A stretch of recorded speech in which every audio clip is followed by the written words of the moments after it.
Flemings, coach pour personnes autistes Asperger. Aujourd'hui, nous allons terminer cette série de vidéos consacrée à la gestion du quotidien et je voulais vous parler du sommeil. Alors, pour un certain nombre de personnes autistes, le sommeil est problématique parce qu'on a des difficultés à s'endormir, on a des tas d'émotions qui continuent à tourner dans notre tête, on a des pensées qui vont dans tous les sens et donc voilà, on se tourne et on se retourne dans son lit sans pouvoir dormir.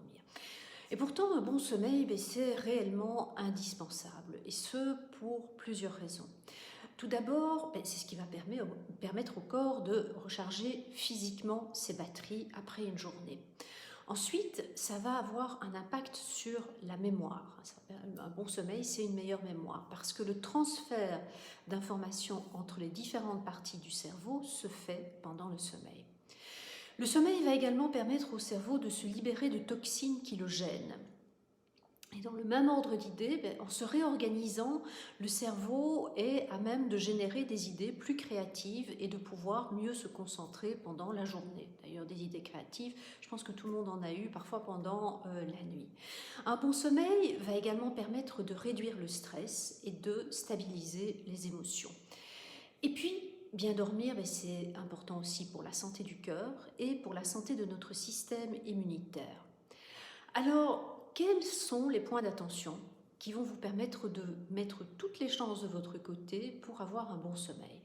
Premier point d'attention, la chambre. Dans une chambre, on dort. Donc, dans une chambre, il n'y a pas d'ordi, il n'y a pas de télé, il n'y a pas de tablette, il n'y a pas de smartphone. La chambre, elle sera silencieuse, elle sera propice à l'apaisement. Elle ne sera pas trop chaude non plus. Et elle aura été aérée durant la journée, voire un peu d'air la nuit aussi. Vous veillerez à éviter les allergènes, poils de chat, poils de chien, etc.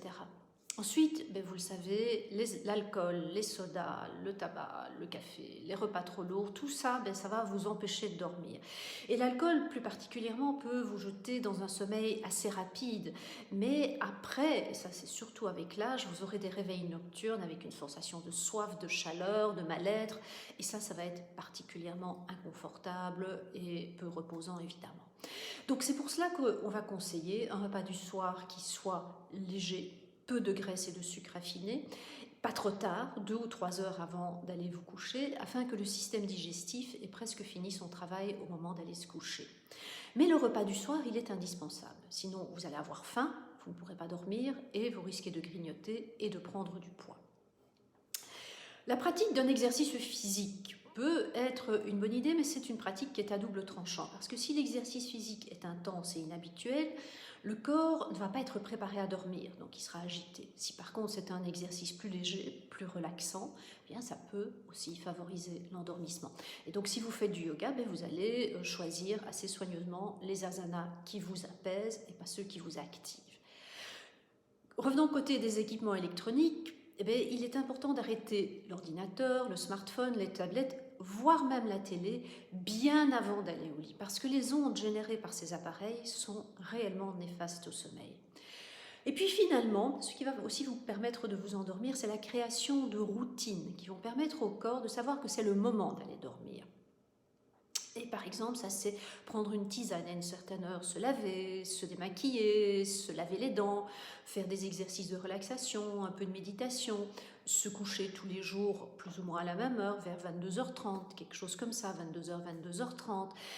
Donc, quelque chose qui va vraiment mettre le corps dans une routine et qui va lui permettre d'adapter son horloge biologique. Voilà, ceci termine cette série de vidéos. Dans la prochaine vidéo, je vous retrouve avec un nouveau thème. Entre-temps, je vous souhaite une belle journée, une belle soirée. Je vous dis à très bientôt.